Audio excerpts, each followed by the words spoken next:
Hello everyone and welcome back to another New World video. Today we have our first update to the PTR for the PvP arenas. It just came out and the servers are still down, I'm pretty sure, but we're just going to go over the notes and we're going to see what they've actually changed. I'm not going to make the same mistake as last time. I'm not going to read through the whole thing. I just read it beforehand and now I'm just going to point out a few things that I think are interesting and important. We're just going to go through those and see what they've done. And first things first, they've added some quality of life changes to the PTR. Your character now gets 3 weapon boxes and armor boxes instead of 1, so you have a better chance of getting some good gear. They've also added some gypsum orbs as well as umbral shards to help you level up faster on your PTR, obviously because you don't want to grind those guys.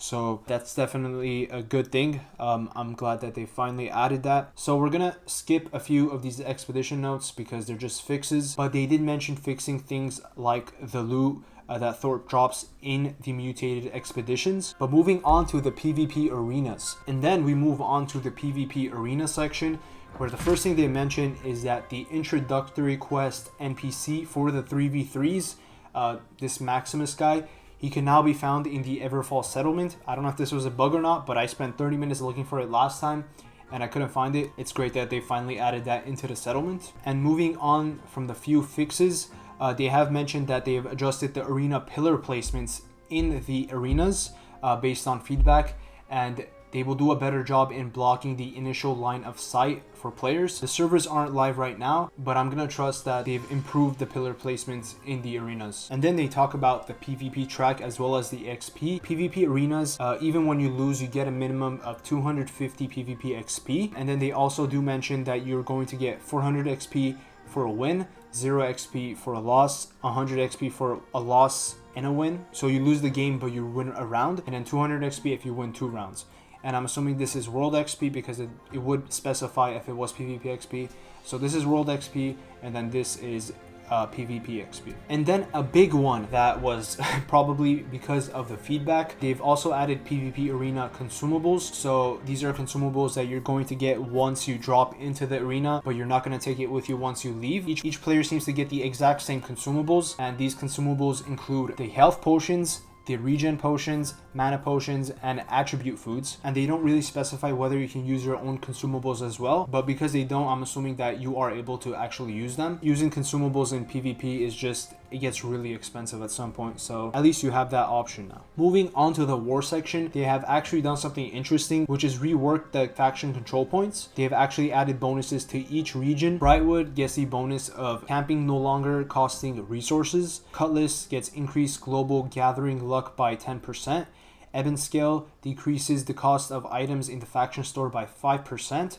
Everfall increases the amount of Azalt salt gained by 10%. First Light increases global refining yield by 10%. Monarch's Bluff increases all experience gains by 5%. That definitely can't be right grammar. Morningdale increases the gear score ceiling of crafting by 5. The maximum gear score you can roll is still 600. Reekwater increases the amount of PvP XP gained by 5%. Restless, all fast travel is now free. Beaver's Fan decreases global tax values by 10%. Windsward increases the chance that consumable isn't consumed on use by 10%. So it seems like they put into consideration what kind of players are in each region. So in lower regions, you're going to get more bonuses that are geared towards helping lower levels, while in high regions like Reekwater, where they kind of encourage players to do more PvP in those areas. So it's definitely an interesting change. Obviously, we're not going to know the exact impact that has until we get to actually testing them. Honestly, anything is an improvement at this point for the faction control points. At the very least, this is a start of something really good. So moving on to the gear / item section, there are some interesting changes here, but the one that stood out to me the most was elite chests now have a 15 chance to drop 50 umbrals. I don't really know if this is meant to say 15% or not, but I've definitely experienced this in the PTR already. This was already in there. I wanted to make a video on it, but I guess they've dropped the notes, so there's no point in doing that. Now pretty much any end game content is viable to get these umbral shards, which is obviously something that should have been done, but at least they're doing it now. They've done a few other changes, such as decreasing the legendary refining material drop rates in the aptitude boxes, but they've increased it in the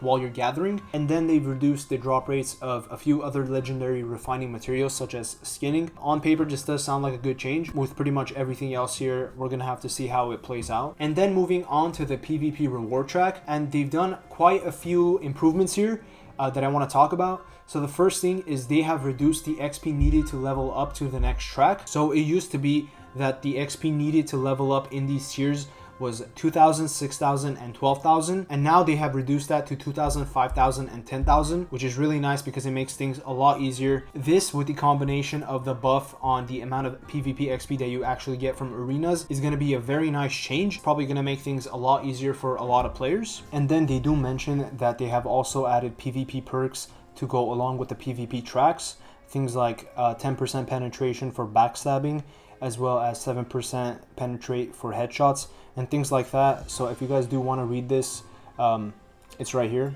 so knock yourself out. And the last thing I'm going to mention is that they have also added gypsum and umbral shards into the first and second notches. And last thing I'm going to mention is that they have also added gypsum and umbral shards into the first and second notches of the reward track, so now you can actually get your hands on these as well. But that is it for this PTR update. I am actually pleasantly surprised that they've made such big changes. I wasn't actually expecting it, but it really does seem that they want this to be the best experience before he actually goes live. So it's more of a smooth launch, which obviously we're all hoping for, and I'm looking forward to the future updates as well. But that is all for this video, guys, and I'll see you guys in the next one. Peace out.